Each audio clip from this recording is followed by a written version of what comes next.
Oi pessoal, eu sou Fernanda Carrer, professora da Faculdade de Odontologia da Universidade de São Paulo e mais uma vez estou aqui com você para discutir um pouquinho mais sobre a coordenação do cuidado do usuário com câncer de boca na atenção básica. Estamos agora na aula 3, aula de aspectos clínicos do câncer de boca. Essa é uma aula produzida pelo Núcleo de Telesaúde e Redes da Unifesp em parceria com o Núcleo de Teleodontologia da Faculdade de Odontologia da Universidade de São Paulo. Mais uma vez, vamos falar um pouquinho de rede de saúde bucal, porque é impossível falar de coordenação do cuidado sem falar da rede de saúde bucal. Vocês já tiveram essa primeira aula, mas vamos lembrar aqui, essa é a nossa rede, e no centro da rede está quem? Está a atenção básica. Você aí da atenção básica, lutador do dia a dia das unidades básicas de saúde e das unidades de saúde da família, que fazem o dia a dia dos serviços de saúde. Então, a coordenação do cuidado vai se dar a partir da atenção básica. Essa é a premissa da qual a gente não pode abrir mão. E hoje nós vamos discutir um pouquinho de diagnóstico e de diagnóstico. Para falar de diagnóstico, a gente não pode esquecer de falar de que para fazer diagnóstico a gente precisa de um profundo conhecimento sobre aquilo que a gente quer fazer diagnóstico. E esse conhecimento ele vai vir dos nossos estudos, obviamente, mas também de experiência. Então, a primeira dica que eu te dou, como patologista bucal, como alguém que trabalha com câncer há mais de 20 anos, é examine boca, examine tecidos moles todos os dias na sua rotina. Você vai aprender, vai treinar o seu olhar à medida que você fizer diagnóstico e olhar mucosa e olhar mucosa. Então, olhe bochecha, puxe a língua dos seus pacientes e você, à medida que você for treinando o seu olhar, você vai ficando cada vez melhor nesse diagnóstico. Mas é óbvio que a gente vai te dar ferramentas para isso também. Mas afinal, Fernanda, o que você faz na atenção básica é diagnóstico? O que a gente faz nas campanhas, nas ações de busca ativa é diagnóstico? Não necessariamente. Não necessariamente você está fazendo diagnóstico, mas a gente vai aqui falar um pouco sobre suspeita. Suspeita é sim obrigação da atenção básica. Cada paciente que senta na nossa cadeira, a gente tem obrigação de olhar os tecidos moles, porque em qualquer suspeita de que ele possa vir a ter uma lesão potencialmente cancerizável, minimamente a gente precisa encaminhar ele para o especialista. Lá em 2004, nas diretrizes da Política Nacional de Saúde Bucal, que dão origem ao Brasil Sorridente, quando se fala na ampliação e na qualificação da atenção básica, existem 4 dicas para a gente trabalhar câncer de boca, né? Primeiro, realizar rotineiramente exames preventivos para detecção precoce do câncer bucal. Oferecer oportunidades de identificação de lesões bucais e a tal da busca ativa. Acompanhar casos suspeitos e confirmados através da identificação e da definição e da criação de serviços de referência. E estabelecer parcerias para prevenção, diagnóstico, tratamento e recuperação do usuário com câncer de boca com universidades e outras organizações. Mas para suspeitar, referenciar, acompanhar, tratar lesões suspeitas, benignas, temos que ser capazes de fazer diagnóstico diferencial.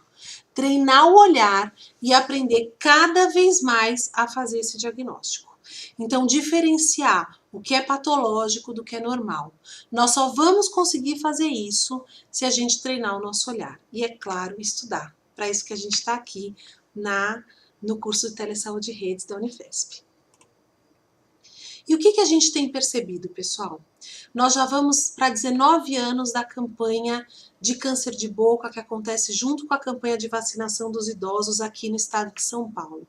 E a gente tem percebido que os nossos dentistas do estado de São Paulo qualificaram o olhar, eles foram melhorando a acurácia deles em relação ao diagnóstico e à suspeita de lesões benignas e lesões potencialmente cancerizáveis ao longo dos anos. Então, lá há 19 anos, eu ainda era aluna de graduação e trabalhava já com câncer de boca e na época ainda nem CEL existia, né? Não existiam centros de especialidades odontológicas e a gente recebia muitas lesões benignas, lesões nem benignas eram, acidentes anatômicos, aftas, que não necessariamente precisavam ser encaminhados para um especialista. E a gente foi qualificando a rede de atenção básica, qualificando o dentista de atenção básica, e hoje a gente percebe que esses casos quase não aparecem mais.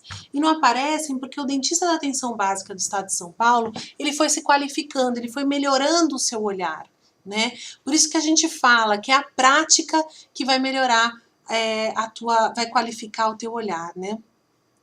E cerca de 80% dos dentistas da cidade de São Paulo, numa pesquisa que a gente realizou com os dentistas, com mais de 1.500 dentistas aqui da cidade de São Paulo, cerca de 80% dos dentistas da cidade de São Paulo reconhecem a contribuição da campanha de câncer de boca para a sua qualificação profissional. Então, de fato, momentos como os momentos das campanhas e os momentos prévios a esse momento da campanha, né, que é o momento de organizar a rede, de fazer matriciamento, de fazer reunião de equipe, de organizar com a enfermagem, com a gerência, com os usuários e organizar todo o nosso serviço para receber esse paciente, para depois referenciar, encaminhar esse paciente, tudo isso é muito importante e ele faz parte, então, da qualificação profissional. Então, nós aproveitamos o momento da campanha para incluir o câncer de boca na agenda dos serviços. Isso a gente não tem a menor dúvida. Se a campanha ela não faz tanto diagnóstico quanto a gente gostaria, certamente é aquele momento em que a gente conversa com o gerente, tem que sentar com o gerente para discutir câncer de boca, tem que sentar com o secretário de saúde para discutir câncer de boca, tem que sentar com o coordenador de saúde bucal, com o coordenador da atenção básica, e é isso que vai fazer a diferença para os nossos serviços. Então, rastreio e a busca ativa devem ser constantes e rotineiros no nosso serviço. A gente usa a campanha como esse momento de start, mas durante todo o ano a gente vai fazer busca ativa e vai buscar aonde estão essas lesões para que elas sejam o mais precoces possíveis. O PIMAC-AB dá alguns dados bastante interessantes para a gente. Por exemplo, 72% das equipes de saúde bucal da atenção básica fazem algum tipo de campanha. E só 1,9% das equipes de saúde da família que não tem bucal fazem algum tipo de campanha ou rastreamento para câncer de boca. Então vejam como é central a figura desse dentista para fazer diagnóstico precoce, para fazer busca ativa de câncer de boca na nossa população, no nosso território. E como a gente então faz a suspeita e o diagnóstico de câncer de boca e de outras lesões de tecido mole? Então nós vamos usar as ferramentas de diagnóstico. Nós vamos ficar muito atentos aos sinais e sintomas.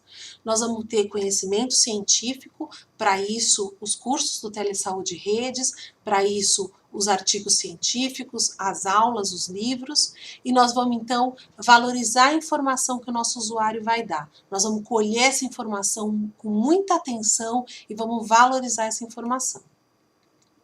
O diagnóstico, o processo de diagnóstico, ele tem duas partes.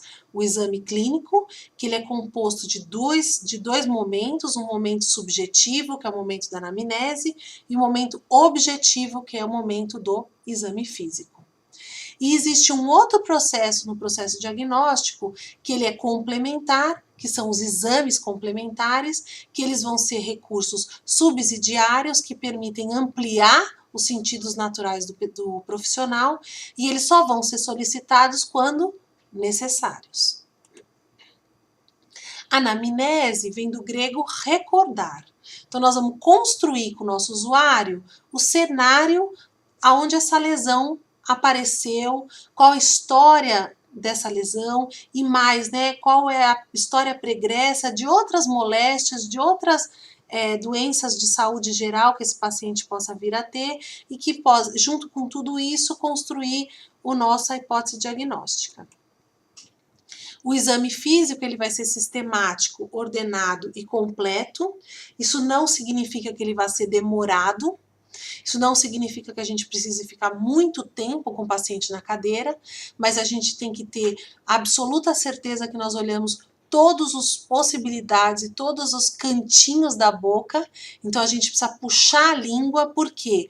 boa parte ou a maior parte das lesões de língua vão estar lá na borda lateral posterior da língua. Se a gente não puxar a língua com uma gaze, a gente não vai ver. A gente precisa olhar com muito cuidado a orofaringe. A gente precisa puxar a mucosa jugal para a gente olhar o fundo de sulco do nosso paciente. E para fazer isso, a gente precisa ser sistemático, para não deixar alguma parte de ser olhada. Então, aqui, nossas alunas queridas do Estágios no SUS, da Faculdade de Odontologia, da USP, treinando exames extraorais antes da campanha do ano passado. Elas fizeram um workshop entre elas, eles, né, tinham meninos também, fizeram um workshop entre eles para eles aprenderem, treinarem um pouco mais exame extra e intraoral. E o que a gente vai ver então nesse exame físico? Os aspectos gerais do paciente, fazer uma inspeção intraoral, palpação intraoral, palpação extraoral, percussão, ausculta e olfato. Que sinais de alerta a gente busca? Os aspectos gerais do paciente, assim que ele entra no nosso consultório, ou que a gente entra no nosso grupo de idosos, de hipertensos, de diabéticos, ou no nosso grupo de gestantes, a gente já identifica, por exemplo, se um paciente teve emagrecimento rápido, inexplicável, se ele está com sinais de desidratação. Todos esses são sinais importantes que a gente precisa investigar o porquê que o paciente está tendo. Nós vamos fazer uma inspeção intraoral usando palito de madeira e a luz adequada, preferencialmente na cadeira, quando for possível, sim. Muitas vezes, quando a gente está num grupo de hipertensos, de diabéticos ou de gestantes, isso é impossível. Mas vejam como essa coitada está com a coluna totalmente arqueada, né? No final do dia, trabalhando o dia inteiro nessas condições, como que esse dentista vai ficar? Então, trabalhar em condições mais adequadas. Ou o dentista senta para ficar na mesma altura do paciente, ou o paciente levanta, mas a gente precisa tomar cuidado aqui um pouco com a ergonomia também. E a luz adequada, porque aqui, vejam que eu tinha refletor, então eu consigo examinar e olhar a orofaringe, a parede posterior da língua. Aqui é muito difícil sem lanterna, então a gente precisa de uma luz adequada, senão a gente pode deixar passar lesões, especialmente lesões pequenas. Nós vamos fazer uma palpação intraoral, o paciente está queixando de um aumento de volume, está queixando de uma dor, está queixando de